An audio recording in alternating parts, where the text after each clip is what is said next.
Hello again and welcome back to the Bonus Level Podcast. This is level 31. I'm Jack and I'm joined as usual with my two good friends, Luch and Josh. And we have a very special guest, the one and only Game of Thrones extraordinaire, as well as my lovely girlfriend, Nicole. Say hello. My lords, my ladies.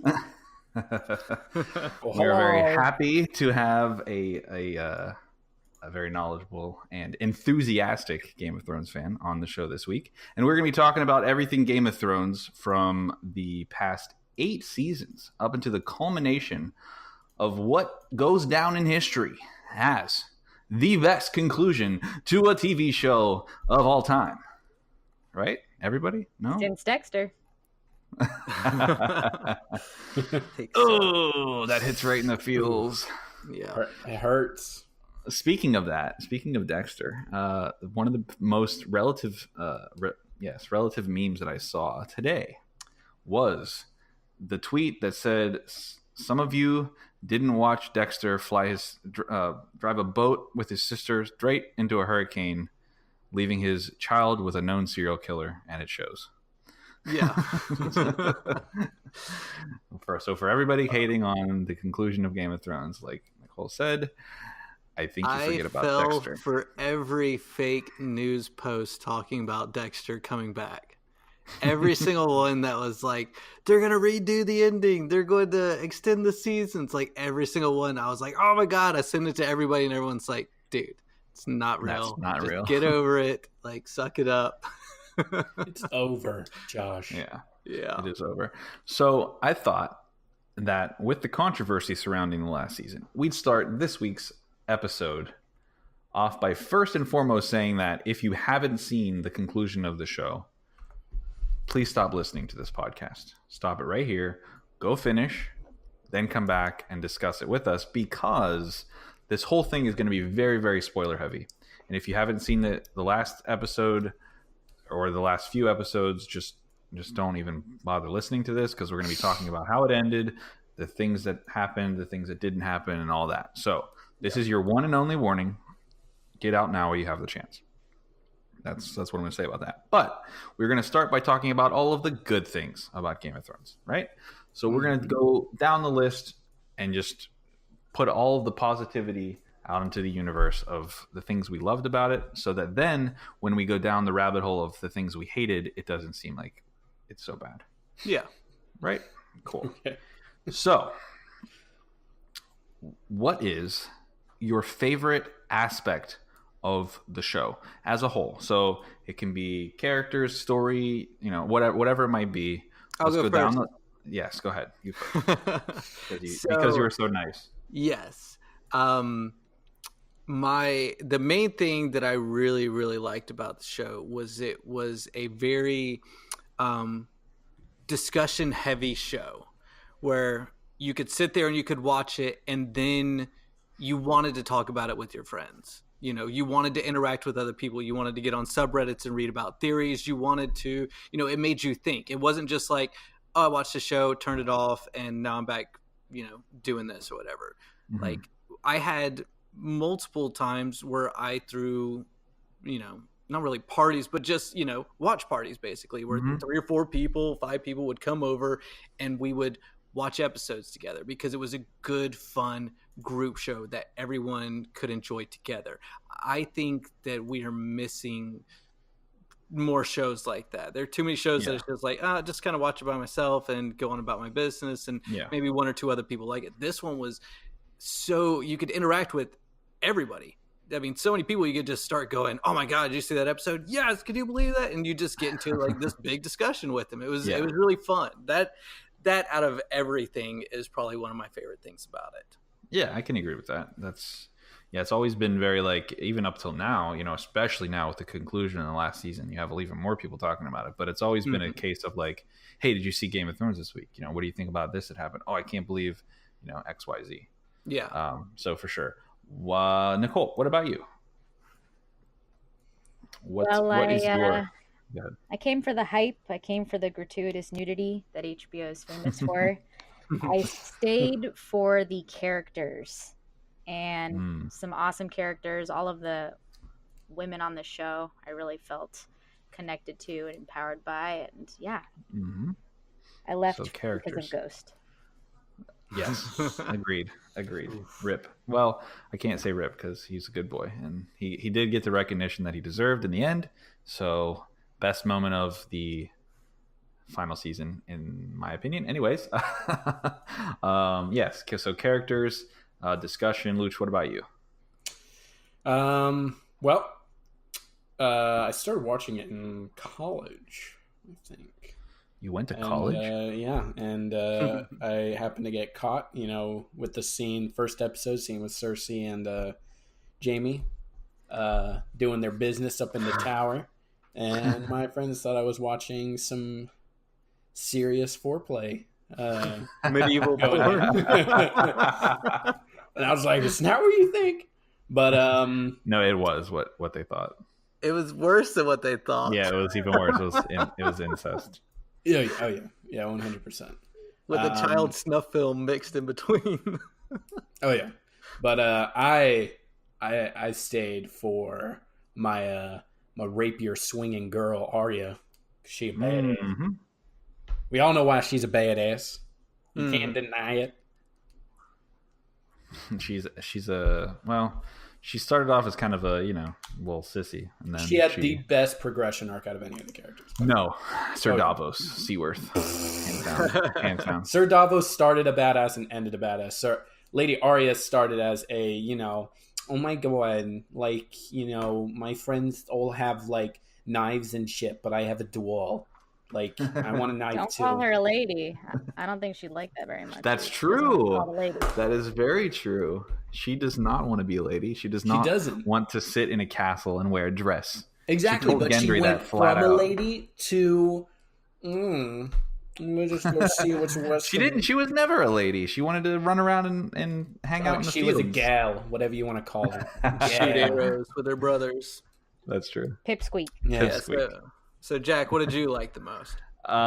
First of all, I want to comment because I'm surprised that Nicole didn't say the music. Too predictable. I needed to throw you off. That's true. And you guys already talked about that last time. We did, but this is all this is overview of the whole show. It's getting really shaky. I don't know. I can already feel the intensity. I think that if you're not going to be predictable, I will be predictable, and I will say that the cinematography and music, the combination of the two. Luch does this thing whenever I answer. He pretends to snore, but it's only because he's jealous that he didn't. I'm just upset that he's more intelligent than me. But the cinematography and the music put together. Really, in my opinion, solidify the show as one of the best shows on television, possibly ever. Despite, we'll get to the end in this final season, but despite all that, just looking at some of the super iconic scenes, whether it's the Battle of the Bastards or, obviously more recently the Long Night with the music and the the slow motion, everything like that. It's whenever you watch it, you kind of just have this wow, which is, ultimately, I think that's probably my favorite part about the whole show. Oh yeah, I think that a lot of shows fall short by not doing that, in movies as well. You guys know my love for Mad Max. That was, that whole movie, that's all it was just no talking. It was just cinematics with some heavy metal badass orchestra, music. And I was mesmerized the whole time. So yes, yeah. I completely understand what you're talking about. Same. All right, so moving on, what about your favorite character? Favorite character of the entire show, living or dead? Now I know that we've kind of touched on this before, but now the show is over. So now you've seen everybody's character arc. So from season 1 to season 8, who's your favorite character? Josh, you go first. It was Ramsay until Tormund came into the picture, because we didn't have Tormund until what felt like much later on.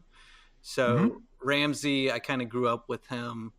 And so he was my main man until he went away, and then Tormund came into the picture, and he's just freaking every scene. I find myself smiling like an idiot, just looking at the screen. Yeah, I love that dude. Okay, Tormund. So Tormund's your ultimate favorite character arc, everything from the whole show. I don't know. I don't know if I'd go as far as say character arc. Like I said, every time that he's in a scene, I'm smiling. Like that's what I love about him. If I had to go more of whose kind of character has made a lot of, I would maybe go with the Hound. I liked everything, like from where he started to where the show ended with him. I really, really liked his, every time that his storyline came on, it was exciting. I wasn't like, oh crap, it's the Hound, I gotta sit through 15 minutes of his scenes. You know, I was very excited for his. Right. Yeah, no, I can get behind that. I think character arc wise, he's definitely one of the better ones. Luch, what about you? Favorite character? Arya. Okay, moving on. Hold on. It's 100% the ranger that Ned Stark beheaded in the first episode. Okay, yeah. He served his part well. Yeah, he did good. No, but it's Arya, for sure. Yeah, I know. That's why I was trying to move forward. I will go, and then I'll let our esteemed guest go last and have the final say on this matter. My favorite character was Ghost. Okay, next. No, I obviously I'm partial, but I think my favorite character of the show, and he didn't get justice. I feel like his time was cut too short. It was the Night King. Yeah. I think that there just wasn't enough there, and for a villain, for just an awesome, evil, badass villain, he's my favorite character. Now, character arc, I'm probably gonna have to agree and say the Hound. He's just such a interesting, started out such a complete asshole. Braun was pretty cool. Well, Braun was. But at the end, being like some, what was he? Just kind of a henchman to now he was like a lord. Lord of Highgarden.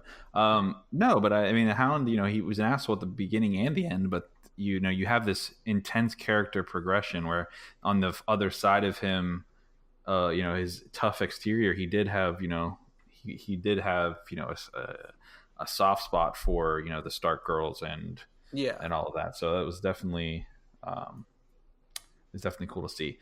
Nicole, what about you? Who's your favorite? Well, it certainly wasn't Bran. I think we can all unanimously agree that is the case. It's a tough question for me because all my house is dead. They've been dead for a while. I was really into Marjorie. I thought she was awesome. That didn't turn out so well. Overall, from the most badass character, maybe even Lady Olenna Tyrell would be one of my faves. Ooh, Towards the end, and once Arya stabbed the Night King, I found myself hopping on the whole, not today. Not that it's a bandwagon, Luch, but, I was never, Arya was never my favorite, but I started to like her more and more as we got towards the end. But I'm going to go with Lady Olenna Tyrell because she's just a badass bitch. Do you think that there's any chance that she's still alive? I don't know. I have this group that I'm in. We meet every Thursday night. We talk about it. I'm not sure. Okay. I think there's a chance. I don't think they showed her, but I think there's a chance somewhere she's just smirking. No, you think she's dead? No, she did. Tell Sassy. I want to know. Yeah. Stick to Lady Olenna there, buddy. Yeah. No, so all right. Now We've talked about our favorites. We've talked about our. Do we have any real quick? Do we have any favorite moments? Off the top of your head, favorite moments of the whole show, things we really thought were either awesome or That one episode where Arya killed that one guy. I think he's your favorite or something like that. Episode 3, season 8. Yeah, totally. Where she snuffs out a storyline that's been building for 7.5. Yep, just blame Arya. It wasn't the writer's fault. It was just Arya. Arya Stark comes in and ruins everything for me. When I in one first fell swoop. when I first started watching the show, I must have watched the Joffrey death scene like 80 times in a row. I thought that was amazing. I mean, Amazingly, if you did, you weren't yeah. human. Amazingly shot and acted. He's I don't know that kid. joking. Yeah, I mean, just everybody, the chaos in that moment, right? You know, Cersei. I mean, just everybody kind of acting the part. Even Olenna was like in there, like somebody help the king. You know, things like all of these things are going on. Even though we find out it was her. Tell Cersei, I wanted to know that that. But everybody in one. Yeah, it was a very very crazy scene, and I don't know the guy's name, but he did a choking and gagging death from poison very well. I'm very impressed. Yeah, makeup was spot on too. Yeah, right. He's like looking like like the guy from Willy Wonka turning like into a blueberry. That would be Jack Gleason, sir. Jack Gleason. There you go. See, thank you, Jeeves. Wait a minute. It's Miss Is it Jeeves? Jeeves? Yeah. Is it Jeeves or is it Chives? Chives. No, the Chives was the old guy. We upgraded to Jeeves, and then Miss Jeeves. Who the hell? When did we upgrade to Jeeves? Well, you've been gone. Things happen when you're. I've been not here for around. every episode. Have you though? Except for the good ones. What are some other moments? Some other moments. Hodor finding out which... the meaning of Hodor. Like when all of that really came full circle all at once, where you see when Bran kind of has his vision with him and Hodor sees him, and Hodor starts going crazy, and then all of a sudden the pieces start going together in your head and you're going, oh shit, that's why he says that. And then all of a sudden he's holding the door, and it's like all of that stuff all happening at once was a very awesome, like, I don't remember what season that was, but like that was built up from, I mean, what was it? It was Hodor in episode 1. With them. Yeah, I mean, he's been around. Was it episode? No. I mean, it had to have been really, really early on, and we're like, okay, who's this guy that can only say his name? He was a, interesting, fun character, but that was it. I mean, from that point, though, all the way until that, moment where he's holding the door, all of that coming together was a really cool, like, finally having that last puzzle piece go into place, and you step back and you see the total picture. That was cool. I really, really like that. Yeah. I think I enjoy the really shocking moments, like the Red Wedding, right? Like, as brutal as that is, it's not something that you expect or something that you're used to seeing in a TV show or in a movie. So whenever that happens, it's like it's a train wreck. Like, you can't look away, but it's absolutely horrifying.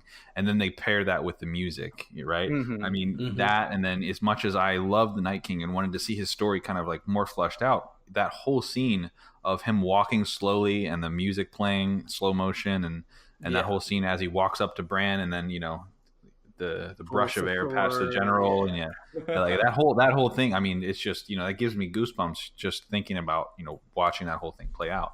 As much as I didn't like the way that happened, it's just cinematically breathtaking. Like, you can't watch that and be like, oh, that was shitty. That was a fun one because social media exploded after that. That was something you could, like, every single person, it doesn't matter who they were, if they had watched the show, they had heard of the Red Wedding after that week. That was Red Wedding. Cool. The Night King for sure. Absolutely. Nicole, did you have another one? This one's a little dark. Do you guys remember when Ramsay lets Theon go, and then he thinks he escapes, and then he comes back to the torture room and cuts his dick off? Yeah. That one. Everything Ramsay did was hilarious. Oh my gosh. Wait, was that right? So did he let it? Go ahead. No. I was just going to say that he was captivating. I mean, I know we all love to watch Cersei because we love to hate her, but same with Ramsay. He made it one of the best characters on the show. Oh my god, acting wise, like if I met him in real life, I would be like, you evil, sick bastard. How could you do the things that you did? And he'd be like, what, mate? Like, it's the show. Like, you're that convincing. But was that the same? So was that the part where he let him go outside the castle, or was that when he like they like come in and he like lets him go, and then he goes in the other room to get a bath, and then the girls are like, like feeling up on him. Yeah. And then is that what you're talking about? I think he escapes by horse, and they come all the way back. Oh, yeah, that room. yeah. That's right. I was trying, because does he get flayed right then? Because there's a part where he goes to like let him take a bath, and then the girls are there, and like he like starts banging the one girl, and then Ramsey comes in and like makes him stop. And then it's been a while since I've seen it. I don't remember how everything went down. I'd have to check with Archmaester Luch to see if he remembers. Oh, I don't know. Oh my. Okay. Well, you're disbanded from. Tell us more about Arya. Yeah. Let's talk more about Arya. So there's that one scene in season 7 where Arya and Brienne are sparring, and then she does that move, and then that move comes back, and they end up using that to kill the Night King. Do you remember? And how badass that was? Yes. Luch's favorite moment in the entire show was Brienne and Arya sparring. You are absolutely correct. It was a really, really cool moment. It was the best moment. Well, I mean, cool and like whatever those are two different things. But see, I mean, to me, like the kind of stuff that I like in the show, like those moments are cool. But when Arya and the Hound are sitting in that tavern, and the Hound keeps telling people to give him his chickens, want more chickens, like that shit to me cracks me up so hard. That's the kind of thing that makes me love a show, like those kind of humorous moments where sometimes there's some shows where it's like, how is everyone so damn serious this entire time? Or like, even if the Hound's doing something serious, that it comes off to us as humorous because of, either dark humor or, different times or something like that I like that kind of thing. I feel like it brings me closer with different characters, having those kind of moments. And with him, like the Hound and his chickens, like that was so good. No, I agree for sure. But this is coming from the guy who likes Westworld, so Yep. I don't really know about that. All right, so for a whole nother night. Yeah, it is. We've gone over the things we like, and I think we've built it up enough that we can now start tearing it to shreds. Because well, hold on. Should we say what we like specifically about this last season before we start tearing it apart? Why don't we use that at the end, and we'll do like the whole like compliment sandwich. Okay, I like it. We'll start positive. We'll go into the bad stuff, and then we'll end positive, and it'll be like we never talked about anything that we didn't like. Yeah. All right, good. Okay, so the final season, 6 episodes, and it was the fastest 6 episodes of probably any TV show that I've ever watched. It just went by like that in an instant. And all right, tell me in one word how you feel or how you felt after the finale. Josh, you first. One word. You did it perfectly, I think, with your whelp. As soon as it was over, you just typed in Discord, you go, whelp, and everyone was like, yeah, that's kind of how I felt. Like it's, whelp. Oh, okay, yeah. Luch, what about you? One word. Huh. Okay, all right, 2 for 2. Nicole, you have a word? I'll take whilst for 100. Whilst. Yeah, I think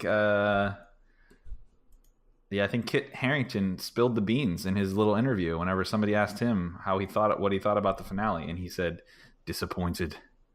And then he said, epic. Yeah, epic. One of those things. So I think the disappointed is a good word for it. And we're going to talk about this some more, and I'll get into at the end whenever I say like the things that I liked. But I'm disappointed in not the decisions that they made for the character loops and how they ended them, but I'm disappointed in the way that they portrayed and gave us closure on all of those things. Mm-hmm. It was basically a 6-episode season that should have been at least 10, that should have given us a lot more meat and a lot more dialogue to those final moments for everybody. A lot more Giant's milk. Yeah. Oh, it had to be more Giant's milk. A lot more Giant's milk needed. So a lot more of the meat in the dialogue. Like, all right. So for instance, Dany, season 8, we see her go full Mad Queen. She goes full Targaryen, going from her entire character arc of, freeing slaves and being the mother of dragons and having this, huge following that would do anything for her to get her to the throne, to, finding out that she's not really the true heir, that somebody else is, to having people betray her and not trusting her, people being killed in front of her, and she just, goes full on genocide. And then they at that point, like, she can't have the throne, she can't rule, she's a crazy person, so that they have to take care of her. But then they do it in a way that lasts what seemed to be 30 seconds, and she's gone. And the most badass part of the whole scene wasn't her conclusion of her character arc, but it was her badass smart dragon that knows and knew that the throne was what killed her, and he melts the throne. Yeah. That was the best part of that whole scene, and it shouldn't have been. Well, the funny thing is her character arc and everything that happened with her in the last season bothers me the least out of everybody. Yeah. Like, I think what happened with her and everything kind of made sense. Yes, she goes crazy, and all of a sudden you're like, oh shit, we weren't expecting this. She can't be queen. Like, what are you talking about? Right. And yeah, her her death and everything was a little predictable. Like, I was just sitting there watching it going like, all right, when's it coming? Listen for it. And then you hear the shink, and you're like, all right, there it goes. And like, but then the dragon coming in, the dragon killing the throne, that was beautiful. And so with her, I really, other than, it seemed to be a little bit quick, I didn't have too many problems with her as I did nearly every other character in the show. Yeah. No, I mean, and I agree that I don't, like I said, like, I don't mind that it happened, because it made sense, for her family and for just the circumstances. Like, she was going crazy. Like, we literally watched her character go crazy, and that's fine.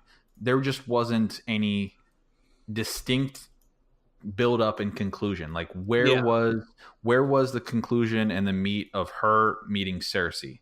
Like, why did they bury Cersei underneath the Red Keep when they could have kept her alive?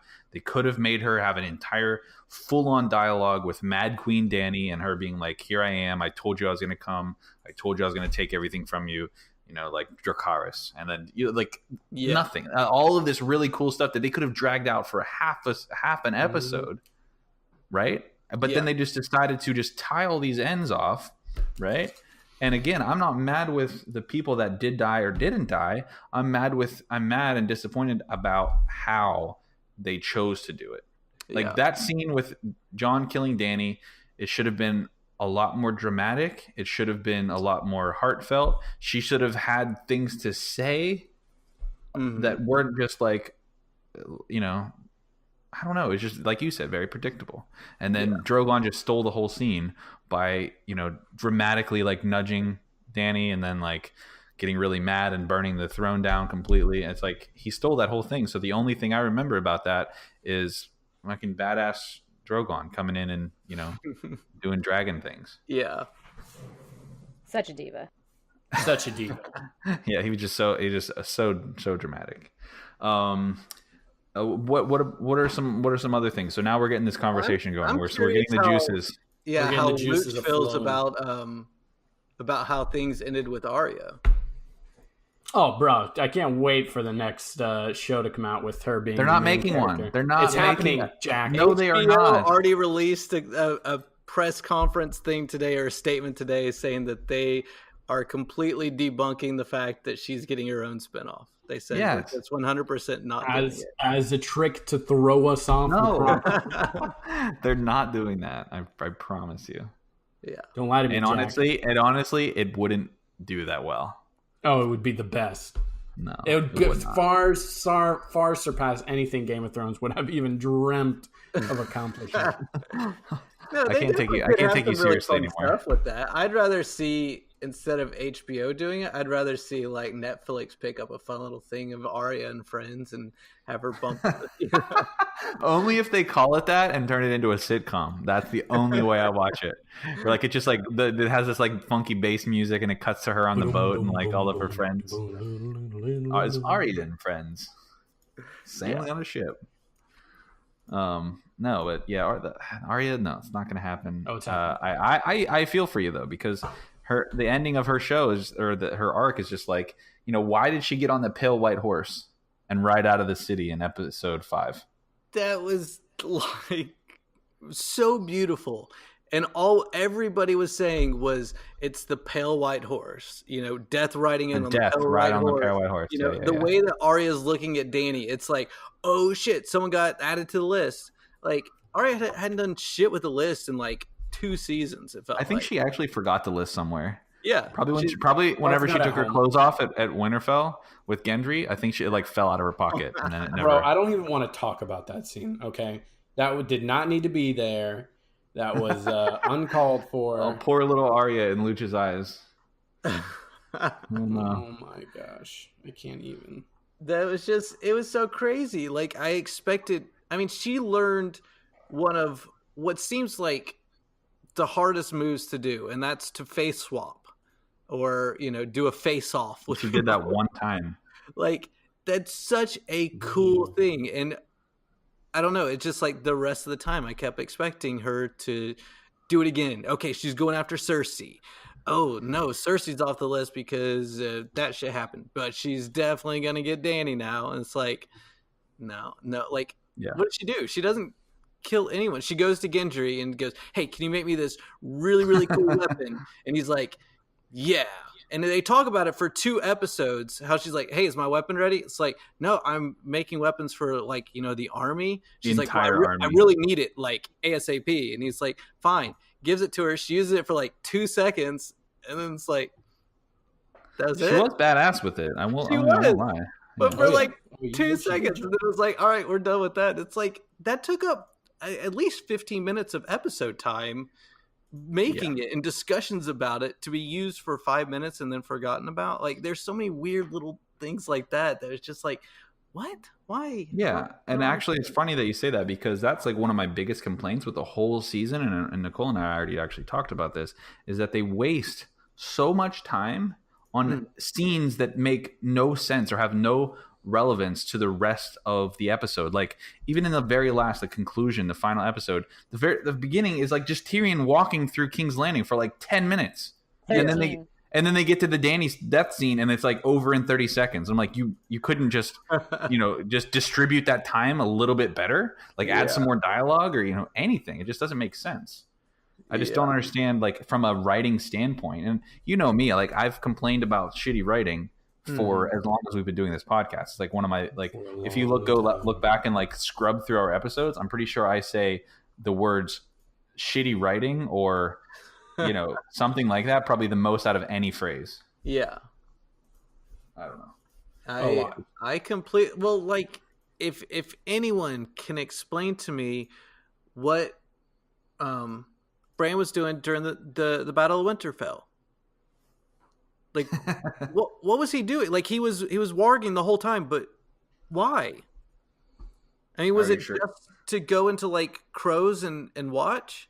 Because he's like, I can't see crap because I'm in a wheelchair. So, you questioning Bran the Broken? Like, it was. I kept expecting like that he has some mastermind, some plan that he's doing. He's like, no, I just couldn't see very well from down here, so I wanted to be up in the sky. And it's like, well, no, we could see in the sky what the dragons were seeing, and you couldn't see shit. So like, could he actually see any better up there? Like, I don't know. That was it's so weird.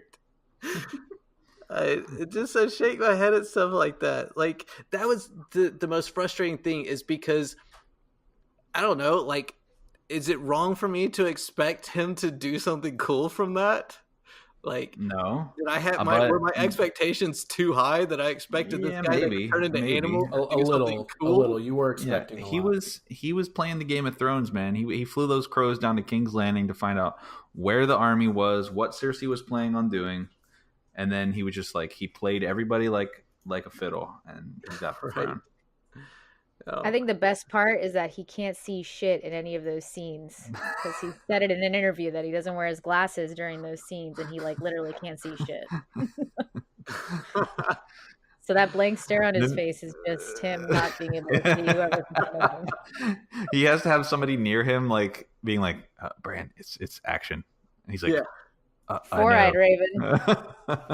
Yeah, I think that's really funny that like when you watch it, if you don't see interviews and background stuff like that, you have no idea that kind of thing is going on. But like, then you know that, and then you see him and you like laugh because you're like, look at his blind ass squinting. Like you can tell he can't see shit in front of him.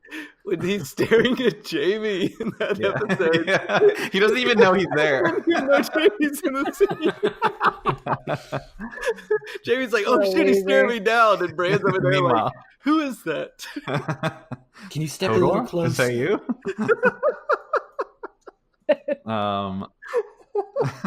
I think that that reminds me that the one meme, the Kingslayer meme, where it's like Jamie was so deep in his Kingslayer persona that he tried to kill the king 8 years prior, or something like that. That reminds me of that. Oh man, we'll get to it at the end, but I think the real winner from Game of Thrones, especially Game of Thrones season 8, is us, the fans, for all of the memes. Yes, that was so good. Oh yeah. It spawned so many hilarious memes, like just because of like their oversights, whether it's the Starbucks cup, the water bottle, or just like even Brienne writing in the book and writing in all of Jamie's things. You have the Mean Girls one, and that was that one just killed me last night whenever I saw that. Or like just the fact that like she wrote all that in ink and then just closed the book immediately, like didn't even let the ink dry. All of it's just going to smear all over the pages. Well, and like them joking about Tyrion not being in the book. Like that was, yes, it was a funny joke. But in reality, like Tyrion fucking did everything. Well, was that a joke? Is that what they were saying? It would have had to have been a joke because think about it. Tyrion was the hand of the king. I know. Trust me. I don't think that makes any sense. I don't think that makes any sense at all. He killed his father, Tywin, who was the leader of the most powerful house at the time. Yeah. Then he organized the capture and recovery of a White Walker, hand of Queen Daenerys, and hand of the new. I mean, he had the most appearances in the show. He was in every episode except for 2. I mean, obviously, hands down, he was like the biggest. I would say the biggest component, like to every story and character arc throughout the whole show. Oh, yeah. But it didn't. I'd have to go back and watch that part again. But it didn't seem like it did. I don't think that they were actually joking. But that's what makes it almost a joke scene because it's like, okay, how are you going to write a history book and write the history of the United States, but leave out George Washington and Abraham Lincoln, and it's like, no, it's just dumb. Yeah. Like, yes, we understood, like as fans, that it was kind of funny play on him because he has done more than everybody, but it's also stupid because it's like you're writing a history book and you're leaving out the most important person. So like that, I giggled at the time, and then I thought about it for a second. I'm like, hey, fuck this. This is stupid. Yeah. But I don't know if it's as stupid as like how the scene would go after Grey Worm goes back to his troops.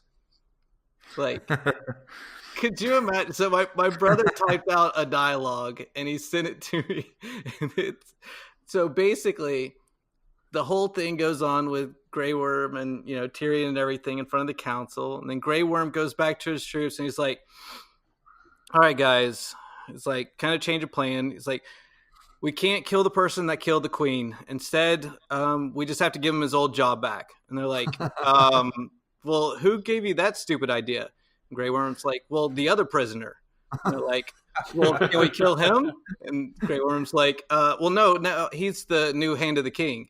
And they're like, what the fuck? Like, who's the new king? And they're like, oh, that's John's brother. You know, the guy that killed our queen? That's his brother. Yeah. So, like, what? Like, how Grey Worm his head didn't just explode standing there on the spot watching all of this happen in front of him. Like, this is more embarrassing to him than getting unsullied. Like, it's ridiculous. I mean, I just don't understand any of it. Like, he's like, Tyrion, you can't speak, and then Tyrion gives a 5-minute dialogue. Tyrion proceeds to become the hand of the king and change the entire kingdom's history. Yes. I know who should be king. Bran. No offense, but that was a pretty sorry ass council at the end there. It's so bad. Yeah, where did half of these people come from? Oh, you're talking about his council at the table? Yeah, I mean, I don't know, kind of pathetic if you ask me. Yeah, Davos. I mean, look, you have Davos, who's just the goat. Yeah, the actual goat. You have Bronn, who that actually makes no sense to me whatsoever. He's a mercenary thief that like ends up being the master of coin. That is like, only concerned with building brothels. I mean, yeah, like that makes no sense. Who else? You have well, Brienne makes sense. She's obviously going to be like the leader of the King's Guard. Yeah, that's a given. Sam, he's going to be the maester, archmaester, and then Tyrion. I mean, really, in reality, the only one that doesn't make sense is Bronn, but he just seems to like come in and like run everything. And then you have Bran, who's a three-eyed raven, because that's all he's told us for the past 6 seasons. That's the only line he has. I'm the three-eyed raven. Yeah, we know. That's all. That's all you say. Jack, that's because he can't see shit, man. He can't see, so he's a three-eyed. So tell me, if he's the three-eyed raven, why does he need a master whisperer? Why does he like the fact that they chose him? Where it's like Bran saw all of this happening. He saw the Night King coming and killing all these people. He saw Daenerys massacring everybody. He knew that ahead of time. The three-eyed raven can't see the future. Actually. I mean, he kind of can. No, he can only try. He's like a, what do you call it? He's like a VCR.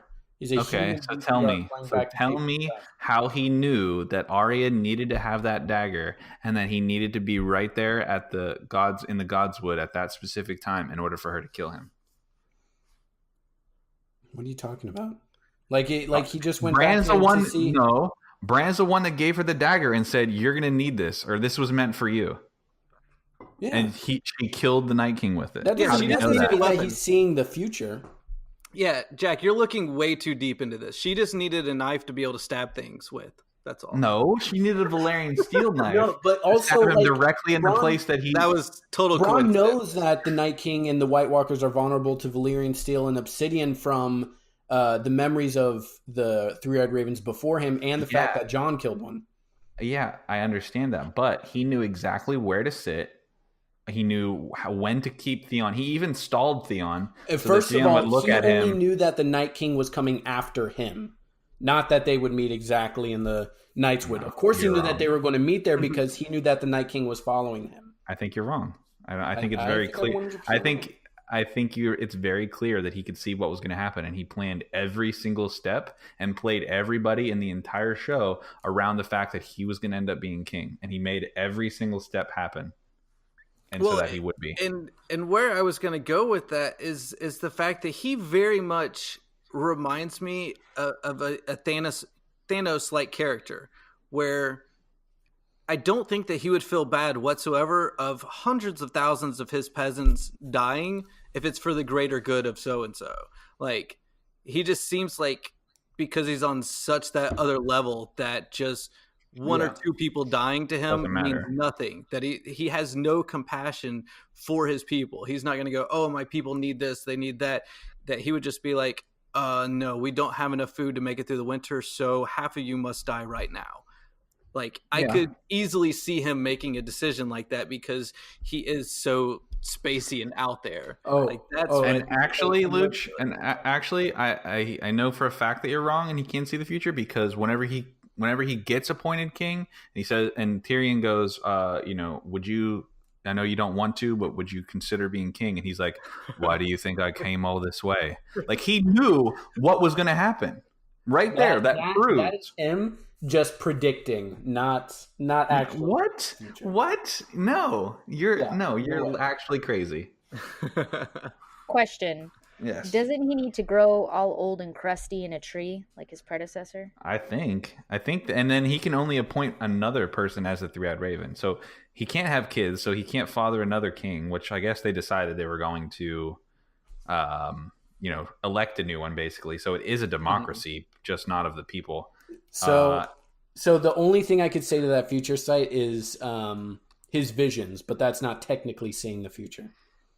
Yes, it is. He knew what he was doing. It's obvious that he could see into the future enough that he could plan out everybody's steps in order to make it happen. It's apparent. I think it's more otherwise there's no reason he would say, "Why do you think I came?" But then that means that the future's definite in that world. That no matter what it's only definite if those things happen. If each step happened. See, we're back on time travel. Don't pull me into this. Come on, Jack. Let's talk about it, man. Let's go to your clone discussion about how you keep killing yourself over and over again. No, that's a different topic for a different time. All right. So with that being said, what's your biggest disappointment of the whole season 8? What's the thing that disappoints you the most? Jack's too much. I'm not ready to get to that yet. I still have other complaints. I'm skipping ahead. You can get back to that. What's your one thing that you were like, if I could change one thing about this season, this is what I would change and why? The White Walkers. I felt like that there was multiple season hype surrounding the White Walkers, the mystery of them. You have this one Night King that is getting babies sacrificed to him so he could turn them into his ultimate soldiers who never fucking move. They don't do anything. That's not true. That's not true. John killed 2 of them. They fought in hand-to-hand combat. Yeah. So and then they just watch a person walk by them and stab their leader, and they're like, oh shit. Like, they were so just underwhelming for how cool. Yes. I mean, if you think about it, they went immediately from babies into White Walkers. So maybe in their minds, they're just thinking like baby thoughts. They're just all infants. They're just all thinking about food. In this case, they're undead, so they just want to eat people. Flesh, right? They're just looking at Theon like, I can't wait to eat this shit out of me. And who told the women and children to hide in the crypts when they knew that the White Walkers could raise the dead? That was David Benioff and DB Weiss. But guys, wait, they sound so intelligent in the D&D.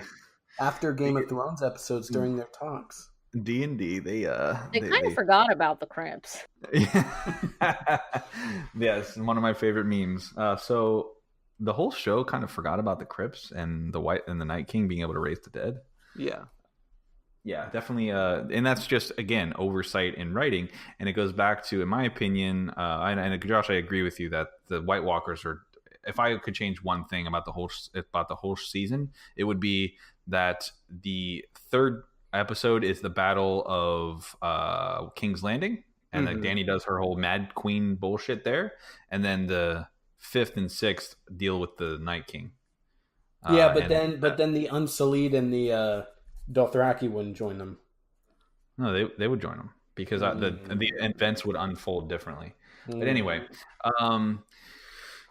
it just goes back to the whole thing being completely rushed and not fleshed out as it could have been. Luch, what about you? What's the number one disappointing? Dany's descent into madness.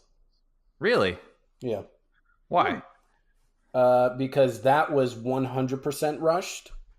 And they tried to forcibly put in scenarios to where Daenerys' mind would crumble from, Jon immediately telling her after they found out that he was actually they had to.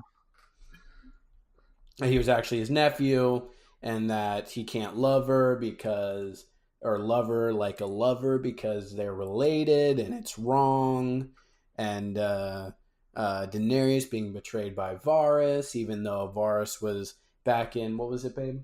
Season 7, where Varys goes to meet Dany and like pledge her allegiance, and he's foreshadowing. Dany's like, by the way, I want you to come up to my face and tell me if something's wrong, because then I'll discuss it with you. But if you go behind my back, I'll burn you alive.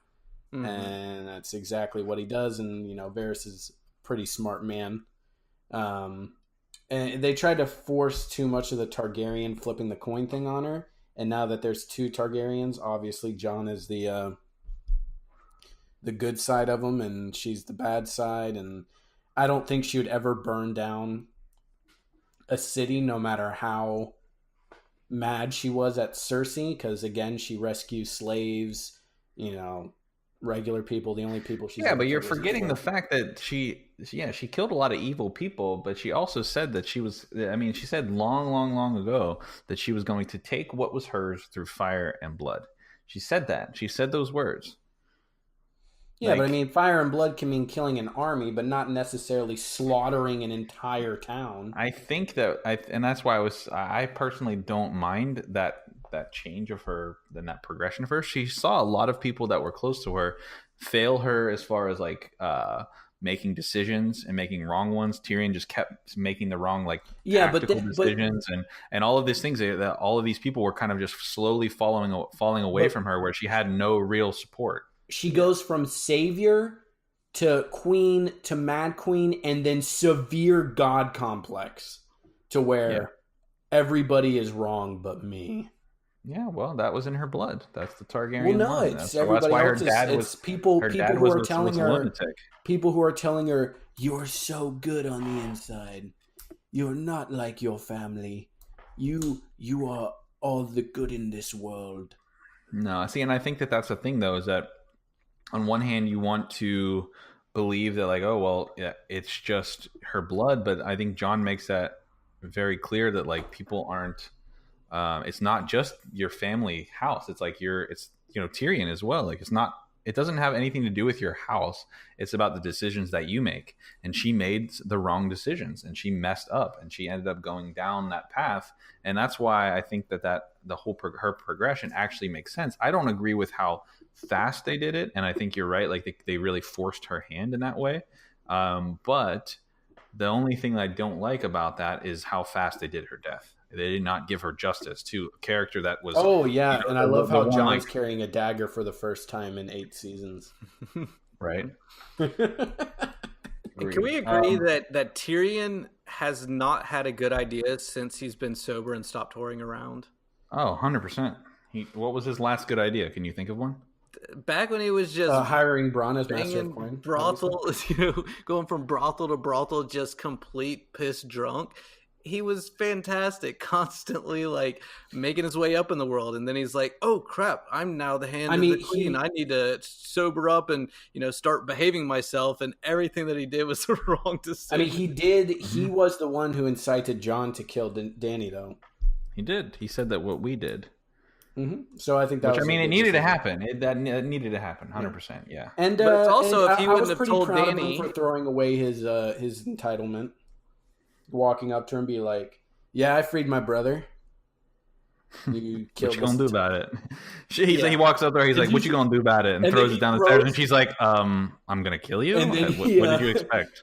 He throws the pin, and then it lands at the foot of that Unsullied, and he just looks up and he's like, "Oh shit." Yeah, this guy gonna die. No, it seems like that were definitely done cool. The show was still acting was fantastic. I don't think I would say that anyone did a bad job acting. The cinematography in it was fantastic for the most part, other than the Battle of Winterfell being a little bit darker than what I would prefer. But like so many different things like that were so good. There's just so many other goofy things, like with and this is something. So I saw a thing talking about the Dothraki. Don't they have whoever kills their leader becomes their new leader? I thought so.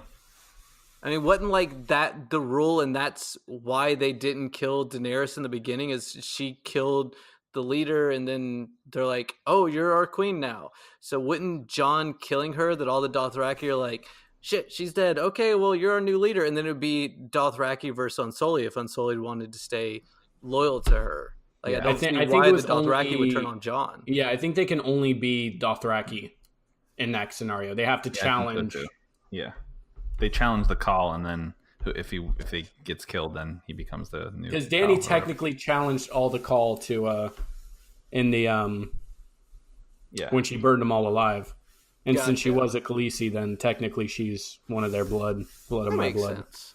See, and these are questions that I have that I don't feel like get spelled out very well. That it's like, I need to get a little bit of, have some of these things tied together. And I mean, and yeah, they tied up a lot of loose ends at the end of this. They're like, okay, this character's going here, this character's going there, but it's like, I don't know. Tyrion tied up. Oh, Jon, hey man, yeah, sorry bro, but you're going back to the wall. You won't do any of this crap. Goes back to the wall. That just pieces out. Deuces. Is there even a Lord Commander anymore? Is there even? No, it was supposed to be him. It was supposed to be him. He went to the Night's Watch to be like Lord Commander. There was like 3 Night Watch people left. Well, there's no reason for me. And I think he's just like, yeah, I'm gonna go north, but like I was always. Oh, and then goes north in his still fancy outfit, surrounded by a bunch of fur-wearing wildlings. Yeah. And 2 horses. Loose end tied up. Nicole, what about you? What's your most disappointing moment of season 8? Oh my goodness, that's really how Cersei's gonna die. Talk to me, Nicole. Really? Speak the truth. That's it. That was super underwhelming. Yeah. And I was actually one of those people who thought maybe she was still alive for the finale. Mm-hmm. I did too. Rubble.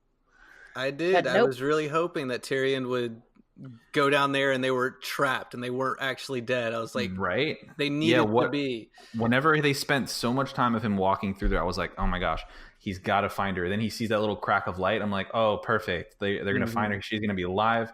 They're going to drag her up, and Daenerys can have her little speech, and she can Dracarys all over her face. I actually thought this scene was actually going to open with a couple Unsullied like dragging. Okay, time out. Yeah. Why are you saying it like that? What is it? What is an Unsullied? I don't know what an Unsullied is, so it is. Sorry, the Unsullied. That's the second time he said it. I let it slide the first time.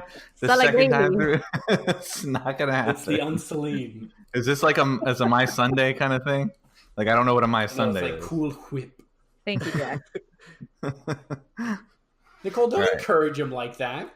What? We're both thinking the same thing. I don't know what an Unsullied is. It's weird. Sorry, anyways, the Unsullied. Yes. I was hoping that the scene would open with the Unsullied, like 2 of them carrying Cersei. now all I can hear is Unsullied. Damn it. I fucking hate all of you. Except for you, Nicole. You're nice to me. She was laughing at you too. Huh? But she's not being as boisterous as you two are with your rudeness. All right. So you were expecting them to what? Like carry her, like her being like a half unconscious type thing, beaten up a little bit, and then her getting pretty much crucified. Yes. See, that's the kind of thing that I'm talking about. All these loose ends that they're tying up when they could have just taken a couple extra episodes, done like 8 or 9 or 10, and just really had some awesome fleshed out death scenes, some conclusions, all of this stuff, like the Mountain and the Hound, as awesome as that fight was, it was like a couple minutes and then they both died. Fine, whatever. That conclusions, I can get behind it. But like they could have made it a little longer, a little bit more sword play. Like they knocked their swords out of their hands like right away. Do you know what they did right with the invasion of that they didn't make too long, they didn't make it too lore, but they made it absolutely perfect Arya was sexy? the death of Qyburn or Qyburn or Qyburn. I agree, Luke, my- 100%.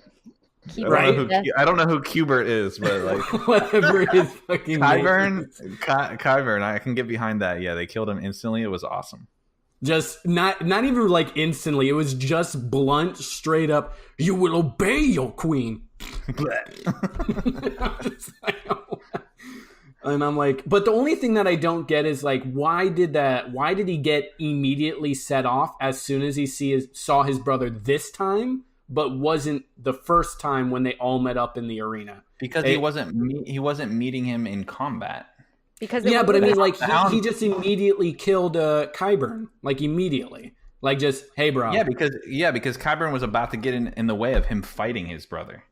Yeah, but even like Cersei was like, no, stay by your queen. Like, don't, because he literally watches the Hound kill those guards. He's coming directly for him. He knows he might be an undead zombie, but he knows he was coming for him. And though he wasn't going to let anybody stand in his way, especially whenever he's such a monster. It's because it was the last episode and they had to have Clegane Bowl. That actually is the real answer, because they had to tie that knot in the last 30 seconds.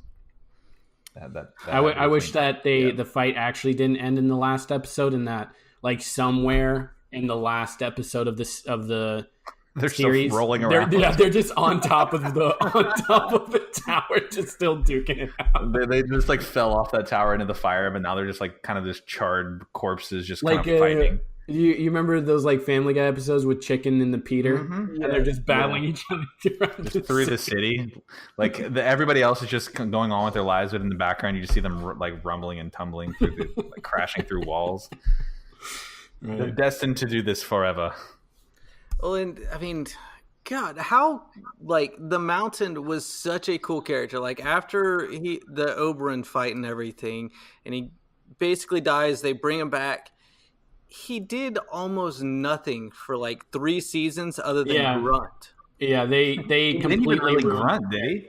He didn't really grunt. He just kind of like did stuff. Do you know what happened to him in the books? No. So he still gets poisoned by or he gets severely injured by the Viper in combat, but he actually heals up, but fakes his own death and then comes back as someone named Robert the Strong. Hey. Huh. How about that? Well, that's one change that they made for the TV show that I like better. Because that sounds stupid. Don't you dare speak into the name of the god of George R. Martin. Speaking of George R. Martin, why did they just randomly reference him in the last episode of the show?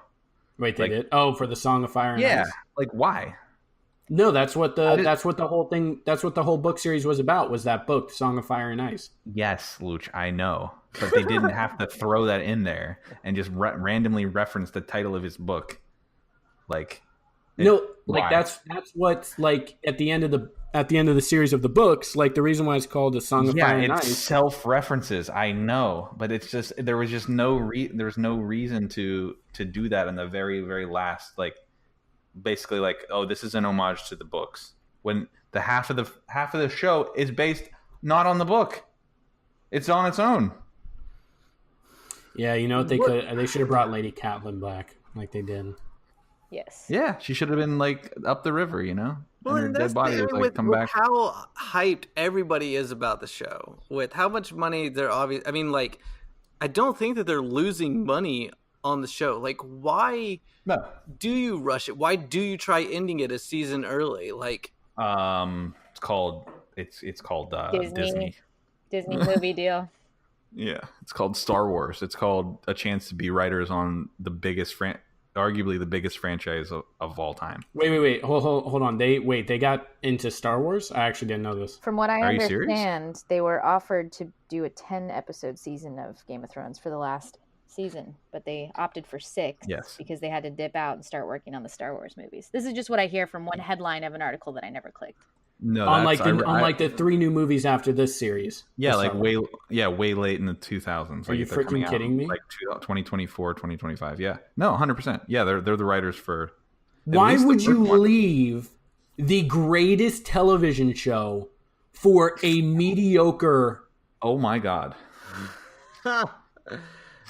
First I guess of all, money. I guess First of all, finish that mediocre is. I mean, those are fighting words. First of all, secondly, it's. I don't know. I have to look at like actual numbers, but it's probably one of the highest grossing, if not the highest grossing. Hold on. Are movie you saying the franchise of all last time. 3 Star Wars movies? I'm not talking about Rogue One or Han's because those aren't included. The last episode 7, 8, and 9. Yeah.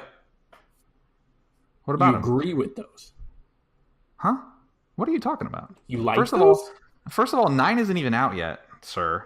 And Which is coming out. Mm-hmm. yeah, 7 and 8 were fantastic. Both of them. They were gorgeous movies. There was things in them. There was things in. Okay, we're going off in a completely different direction here.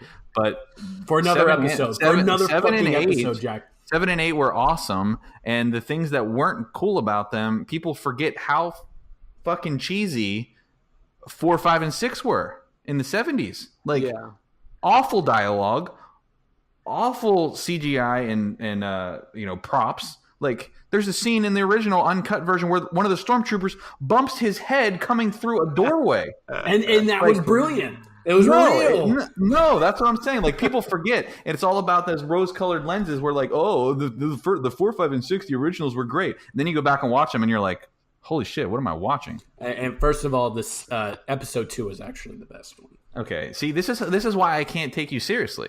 This is why you don't have a valid opinion on what's good and what's not. How dare you, sir?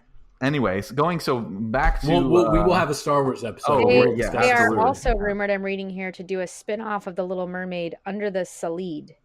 So we'll have to stay tuned for that one as well. Nicole, that was extremely painful and mean, and I'm very hurt. I missed it, but it was so good. I should have been followed with a... Sorry. That was so good. I'm crying though, but it was very good. No, I would like to go back to touch on what Nicole said about the disappointment, because that was probably my second most disappointing factor of season 8 was the fact that Cersei died under a pile of bricks under the Red Keep. She wasn't punished for what she did, and even though she was very scared and obviously upset at her city burning and she had no more defense, she got to die in the arms of somebody that even though that he loved her, she didn't deserve his love because he was way too unconditional with how shitty she was as a person. She got to die like in the comfort of his arms, her brother, like the one that was there for her the whole time. And she just did way too much bad stuff to have gotten away with it and not literally been scared to death by Drogon before she died. Sorry, it's bottom line. That was what she deserved. They should have found her alive, even if barely. She should have been dragged to Daenerys' feet.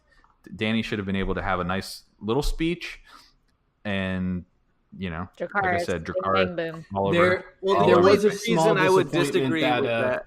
Well, go ahead, Luke. Oh yeah, just real quick. No, one small disappointment is that Drogon didn't burn Jon. I kind of wanted to see if he was flame retardant or not. He's not. He would have died. 100%. That would have been funny. I don't know. He's half Targaryen, half Stark, so all that's left to wear his boots. Speaking of Jon Snow, has he ever looked happy? Even when he's smiling, he's frowning. He's just such a sad, boring person. It's so mysterious and sexy. I think that he also suffers from the same ailment as Bran. He needs glasses, so even when he's smiling, he's like squinting. You know what I'm saying? I think it's just like I think it's the same thing. But yeah, no. Go ahead, Josh. What's your disappointment with Cersei, or your what are your disagreement there? Well, what I was gonna say is Cersei throughout multiple episodes they kept referencing her prophecy, talking about you'll never wed the prince, you'll wed the king, you'll be queen for a time, and then comes another younger, more beautiful to cast you down, which of course is Bran, and then obviously,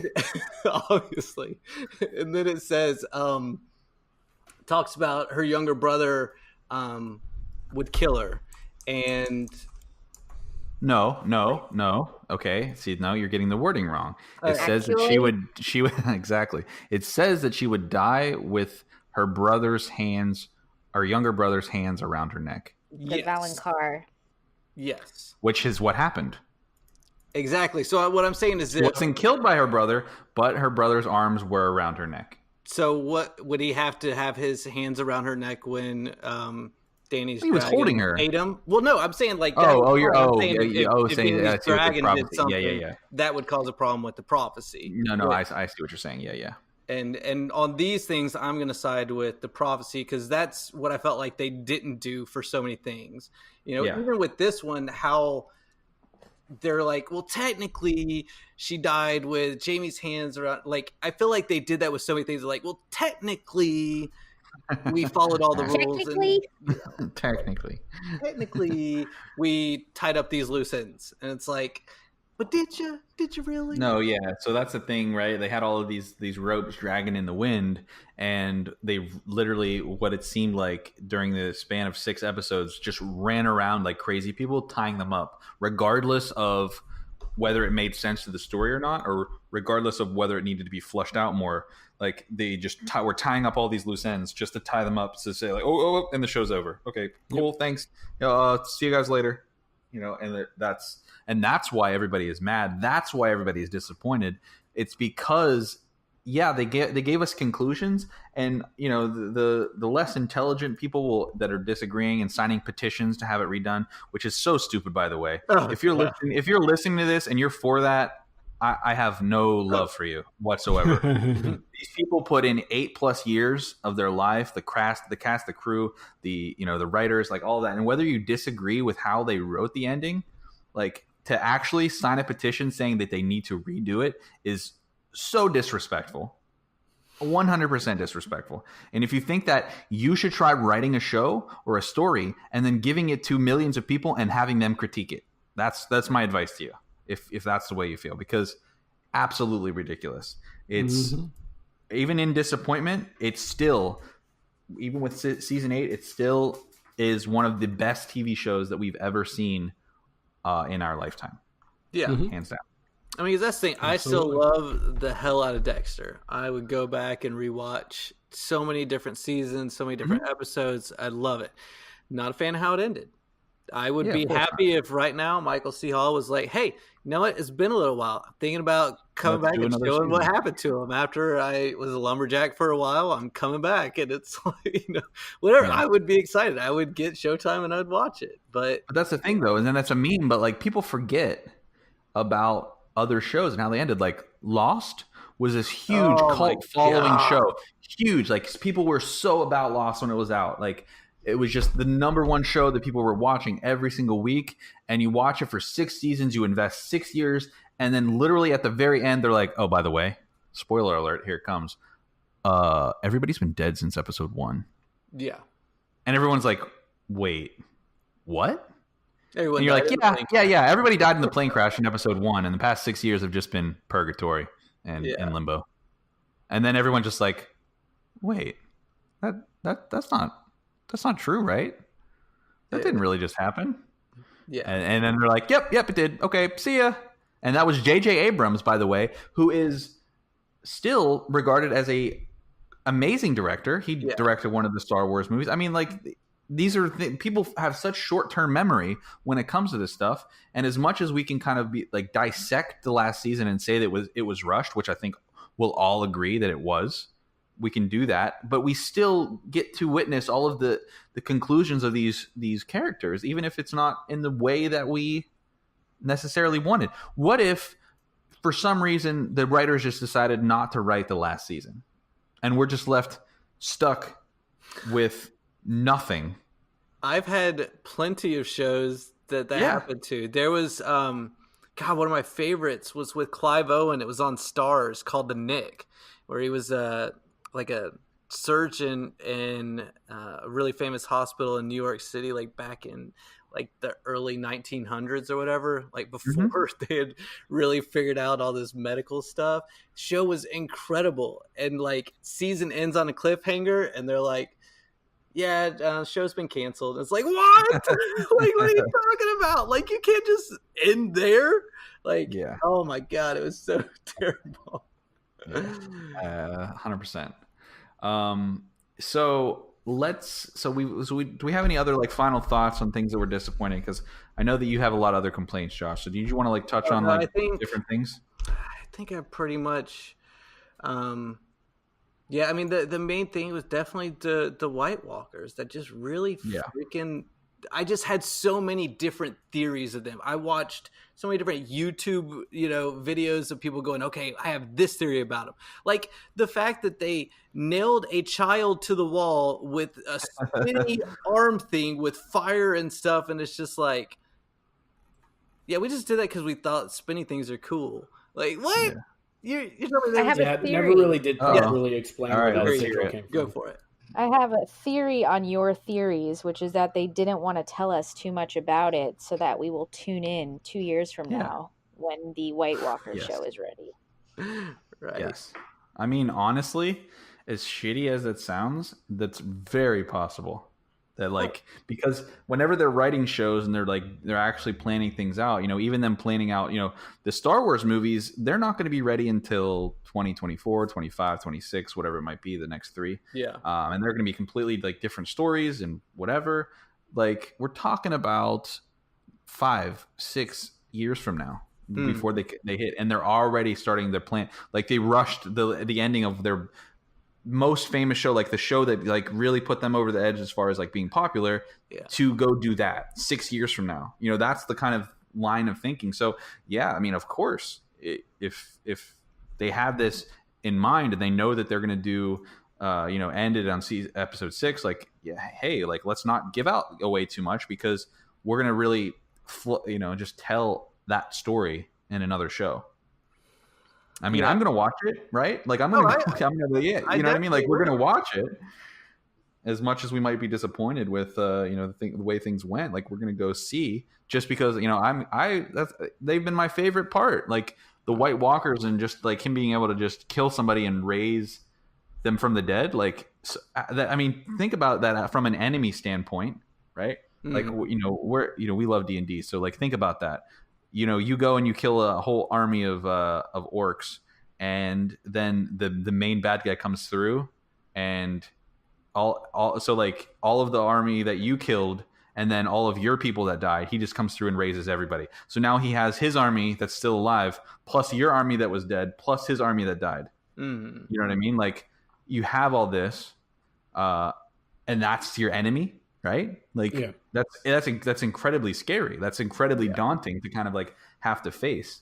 And I feel like that really needed to be explained more. And I wanted to really see kind of that ultimate evil baddie kind of show up. And I think what's even more disappointing in the end is the fact that, so we sacrificed the Night King early in the season so that we could focus on the real threat, which was the throne and who was going to end up on it. But then they didn't do anything with that. You know what I mean? Yeah. Like there wasn't an actual threat because like Cersei hid in the tower, and then as soon as she lost the battle, she ran away and died underneath the keep. So there really wasn't like that culmination of, good guy versus bad guy, and our good guy turned into a bad guy, and then we had to kill her too. If you get rid of the Night King as like the main evil guy, you have to have somebody to follow it up. And I know I keep referencing D&D, but like if I throw as a dungeon master, if I throw like a mid-tier bad guy and you defeat them, and then I'm just like, oh, and the final boss, that he's just a skeleton. And you're just like, wait, what? And he sees you coming, so he runs down. Yeah, and he runs around, and he trips down the stairs, and the bludgeoning damage kills him, and he explodes into bones. And the guy that you just fought to get to him was way more powerful. So sorry about that. Like, what? That doesn't work. You have to have like the battle is supposed to lead up. The threat is supposed to get more scary as it goes on. You know what I mean? Like that's the way it's supposed to progress. And so the fact that the Night King was taken out so early, and then we really don't get anything after that, because that's really disappointing. Yeah. So yeah. But all right, so no more complaints as far as that goes. Let's end it. Let's do it with a compliment sandwich, right? So let's do. We started with the good. We went into the bad. Let's end with the good. What are some of your favorite moments from season 8? I'll go last. Okay, Luch, you first. Arya killing the Night King. That was your favorite moment? That and watching Davos watch her whoop ass. Oh yeah, watching Arya like just crush everybody. Yeah, and then you like, see the Hound and Davos just looking at her like, and she's just like sing, sing, sing, just like a lawnmower weed whacking these bastards to oblivion. And they're just sitting there like, I've only taken out 2. And Davos holds up his hand that's missing all of his fingers, and he's like, "This is what loyalty got me." True. Yeah, so I agree. Arya killing the Night King, like when I was watching that episode, I was definitely sucked in when that moment happened. You know, like you said, the slow-mo, the music and everything, and then he grabs her around the throat and you're like, oh shit, and then she does the cool move and gets him. It was like, yes, and then it was like, oh shit. But yeah, no, very, very cool scene. Definitely one of the main highlights of this season. For sure. Nicole, what about you? What are your positive takeaways from season 8? I'd have to agree with that scene. It was amazing. But also the giant's milk gently pouring down Tormund's beard. Brienne smiling with tears in her eyes, looking like my dog Ollie right before she got knighted. That entire scene where they were all together having some good times. And of course the Starbucks cup. Love it. Which is no longer in the show. So if you go back and watch the episode, it's not there. Yeah. So yeah.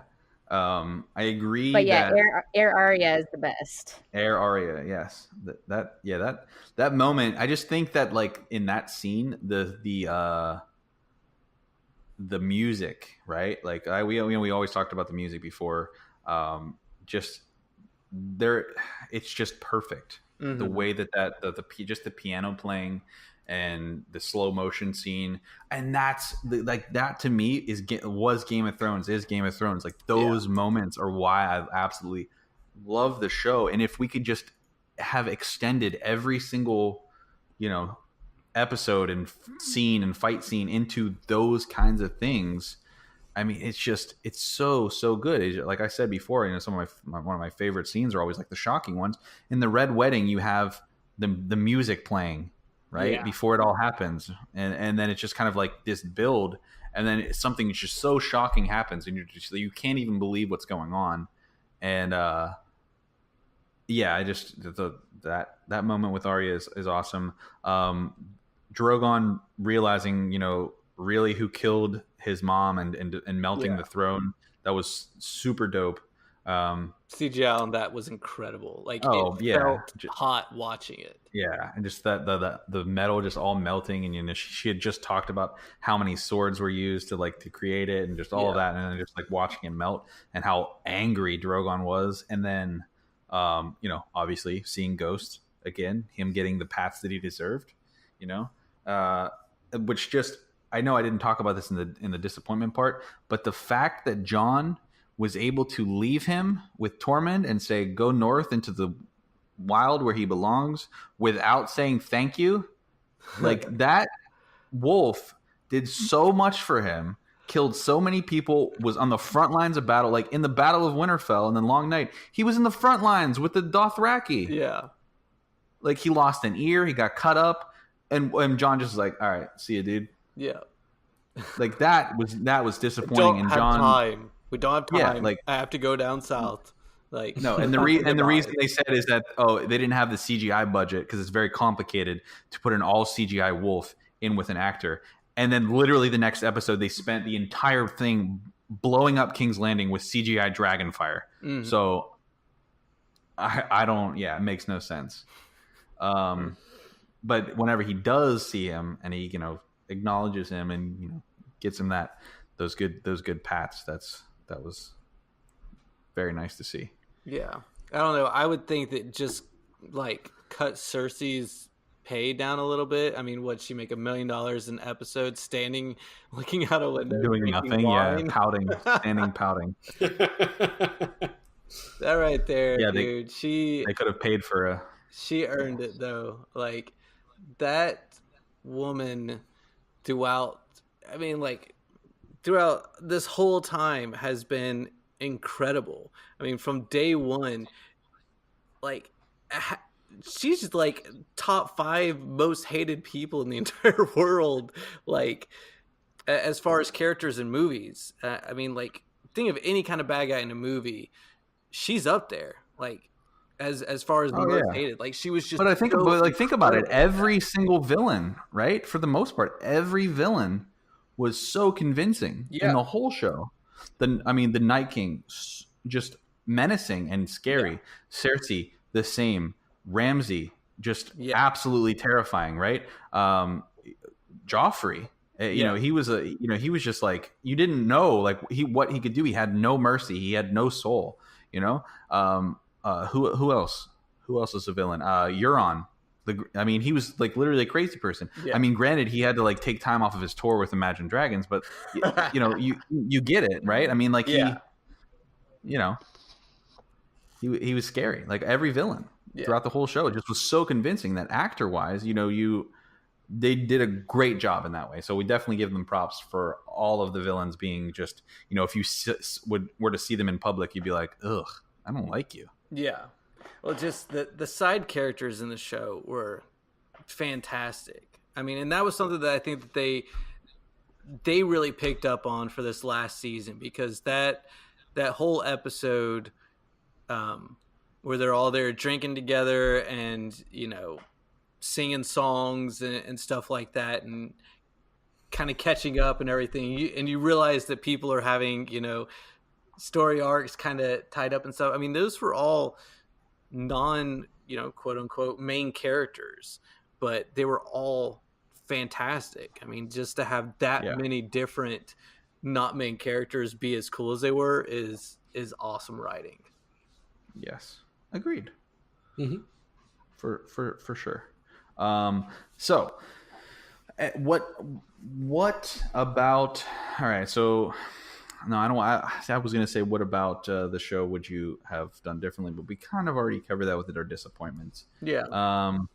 For the most part, does anybody have any like last kind of shout outs to like things that we really, really liked, or we wanted to like? Obviously, we said about the music, we said about the casting for the enemies, or the villains, but like anything else as far as the show goes, and we'll kind of go around if anybody has anything specific they want to say, like really appreciate this about the whole show. Yeah, I actually have like the grossest moment that I've been thinking about for the last hour for whatever knows. Okay. God knows why. Super disgusting when Samwell is curing Ser Jorah of dragon scale. And he peels it back, and then they cut to a scene of like a cheesy pot pie. Oh, I forgot about it was so disgusting. So I would like to nominate that for the grossest. I think that there is no contest. I think that wins. Although, wait, wasn't there one where Rob's wife in the field had to help her dress like a amputation, and they had to like cut somebody's leg off or something? That was early on. I don't remember. I remember that. Yeah, that was pretty rough. Because they literally had to like cut the guy's leg off the knee, and he had to like. Rob's wife. Yeah, and you just hear the. Yeah, it's brutal. But no, I don't think that even comes close to the scales on Ser Jorah as he was cut off. Ugh. It's the cut to that very cheesy, gooey pot pie. Ugh. Delicious. Yeah, that's disgusting. You're welcome. We missed best cameo. We definitely need to touch on best cameo. So who had the best cameo in the whole show? Not Ed Sheeran. Oh man, I was going to say him first. No, was it Mastodon was in the scene with the wildlings? Yes, that was cool. Yeah. Um, I think weren't they the ones in the Red Wedding, or who was playing? Yeah, they were. In the Red Wedding. No, they were up in the.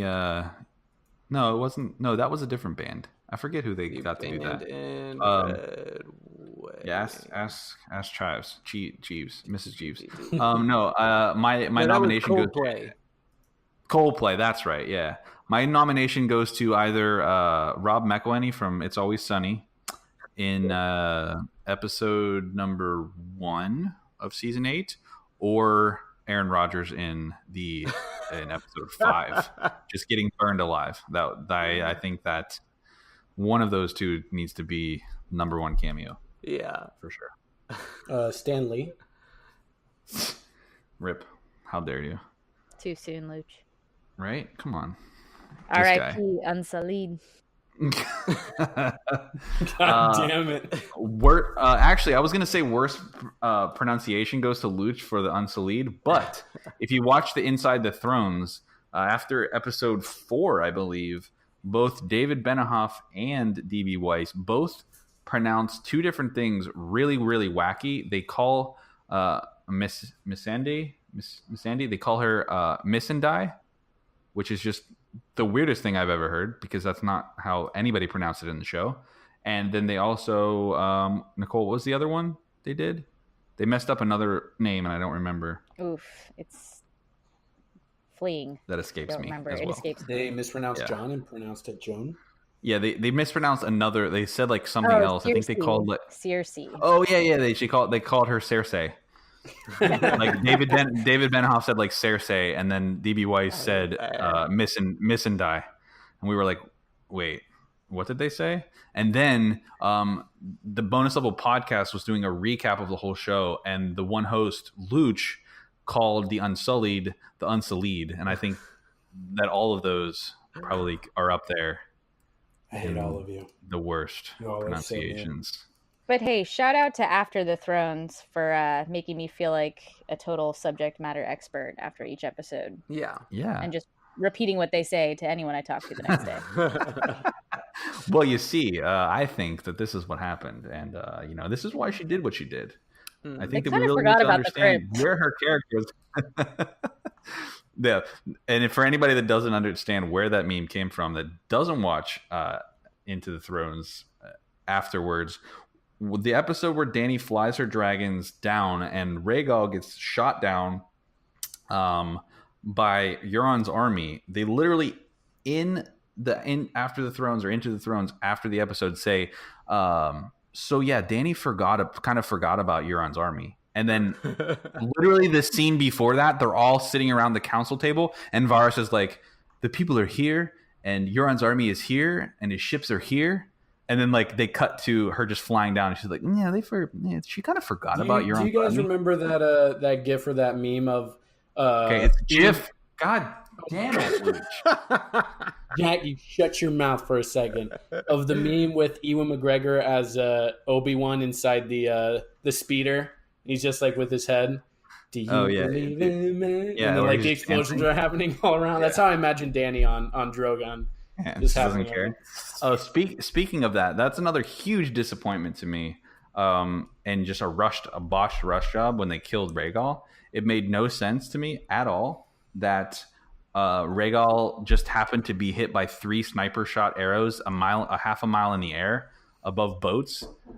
That they only fired 3 arrows and hit all 3, and then literally the very next episode or whatever, 2 episodes later, nobody can hit Drogon at all. Not one single person. I will say it was a very smart plan of her to hide in the sunlight. Yeah, it was great. And they also can't shoot straight up. But my point is that those people shot 3 arrows at a flying dragon a quarter mile in the air and hit all 3 of them. And not only did they hit all 3 of them, they didn't hit Drogon and Dany. They hit the one dragon to the left. That's clearly not the big one.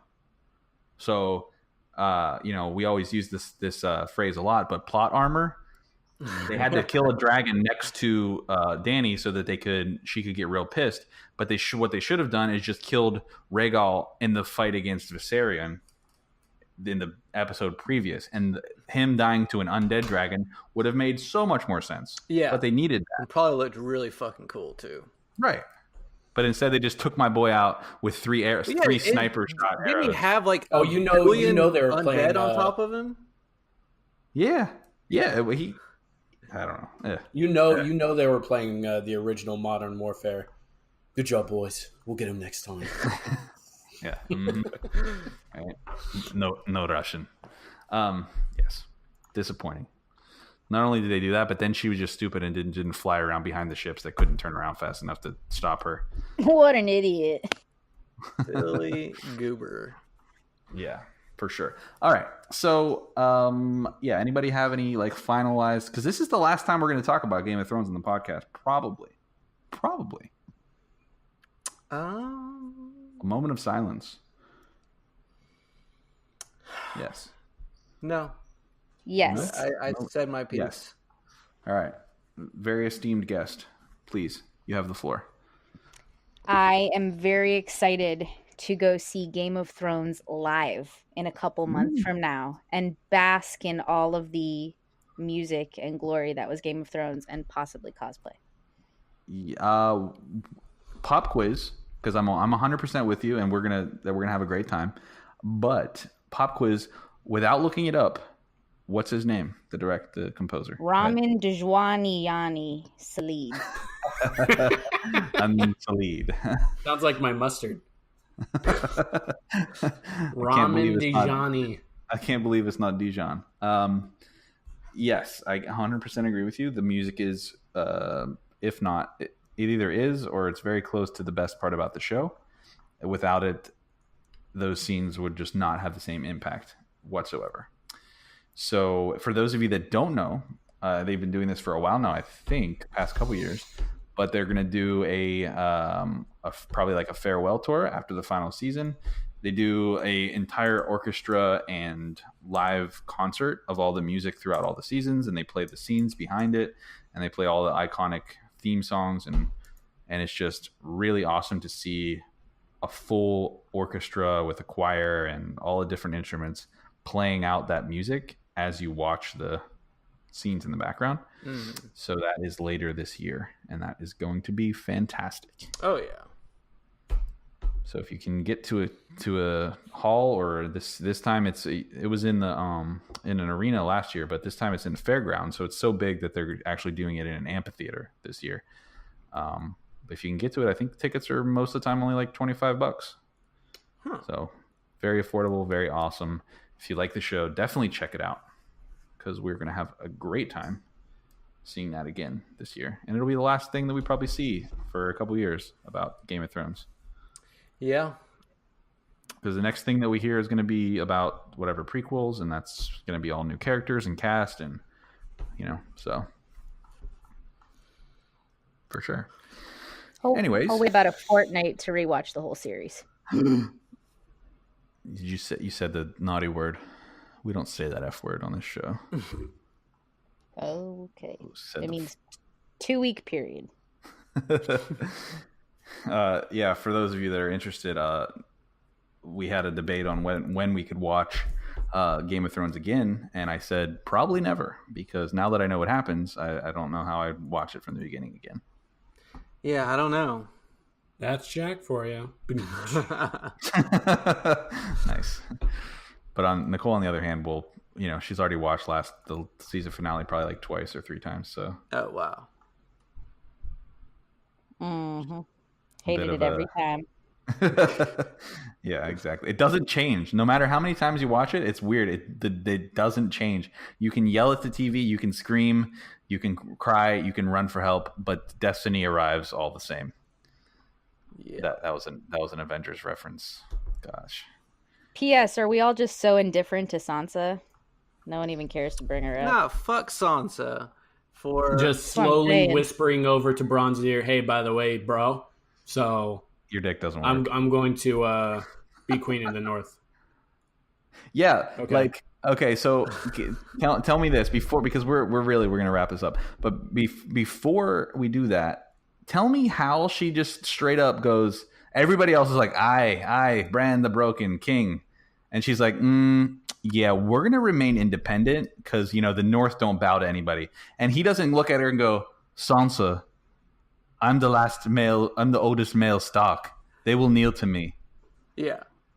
Like why doesn't he just? And he just looks at her and goes, "Yeah, sure, Like, whatever. okay, yeah. What you want. The North can be on its own." Even sitting next to her, he couldn't see shit. he's like staring, like squinting at her, like, "Who is this? Somebody whisper in my ear and tell me who this is." Yeah. I don't know who this is. Who Yes. are you? I'm the three-eyed raven. I'm the three. Why do you think I came? We actually didn't even really touch on the fact that he got to become king. I mean, I didn't hate it. I didn't. Well, like I said, I think that Meh. it's just going to be ridiculous because, like I said, he seems to not have any compassion. I feel like any king would need compassion.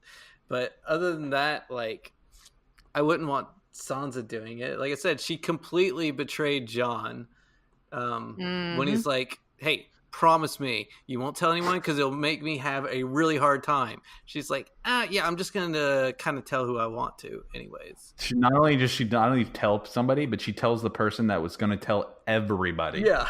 Like through him, she knows he's going to tell Varys, who's going to tell everybody in the Seven Kingdoms. Like he literally like got on Twitter like right then. He's like, "Guess what I know." Hey, next my little episode, birds. Varys ends up getting killed because of it, and she just gets away scot-free. Like no penalty, no repercussions for her actions. What's Just up, continue doing MySpace? what you're It's doing. Sansa. I'm up here in the north, just I'm out here chilling in Cedar Rapids. Oh my god. No, yeah. And on a final note, the memes of Game of Thrones, if you haven't looked up any season 8 memes and just taken a full dive into all the great humor that has come out of the ridiculousness that was the final season, I highly recommend you find some Twitter thread or Reddit thread or go down a Facebook rabbit hole of memes, but they are fantastic. Yeah. And I think the shout out goes to my very favorite one. That was, I think, from episode 1 or 2. That was a screenshot of a Kickstarter to build Bran a ramp to get back into the Winterfell castle. And that was just fantastic. My man was sat out overnight in the courtyard because nobody would wheel him inside. And that is just the best. But who knew? Who knew that the little boy that was pushed out of a window 8 years ago would grow up and be a cripple? But seriously, who knew that he'd become the king? Shout out to Bran the Broken. You played the Game of Thrones and you won. And congratulations, everybody's pissed. Love it. But I think Nicole, do you have any final words to throw at us? Anything at all? Oof. No. So lame. Okay. I do. I So do have lame, one right. meme that I liked better than the one that you just said. It goes like this: Are you a Game of Thrones fan? And then it's a picture of Bran, and it says, "I'm something entirely different now." So I really like that one. Yes. That one end is on that awesome. note. Just for the simple fact that he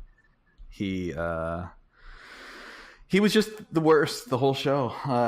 I mean, I complained about him every single week. Yeah. And yet here he was on the throne. Well, no. But he did. Sorry. He played the game and he won, and I think that we have to give him props. And yes, I think we all are something entirely different now, having sat through the whole show for 8 seasons and seen it come to a conclusion. And I would like to give a great thank you to our lovely esteemed guest this evening. Thank you for joining. It's been an honor and a privilege, gentlemen. It's Likewise, you will lead the Unsullied to victory in the coming battles. Thank you so much for joining us, and for Josh and Luch. Luch, I disagree with you a little bit more every week, and that's fine. There was one week where we both agreed that banded Josh together. has an affinity for serial killers. We banded together and came up against the evil that was Josh in that week. That was recently. I might even have been last week. I don't remember. I think it was. No, I think it was the week before. The Superman episode. No, it was last week. Yeah. But anyway, this has been a great recap of Game of Thrones as a whole. We're happy and sad to see it go. A lot of emotions altogether. You can let us know what you think on Twitter, Instagram, YouTube. Send us I'd an love email. to hear from people that really liked everything this last season. I'd like to hear other people's perspective, because I think that we all felt the same way, that maybe there's someone out there that thought differently, and I'd like to know why you liked it. Yeah, absolutely. But yeah, I think that about wraps it up. We'd love to hear from you guys, and thanks for listening if you stuck around this long. And from all of us at the Bonus Level Podcast, have a great week. Later, taters. Adieu.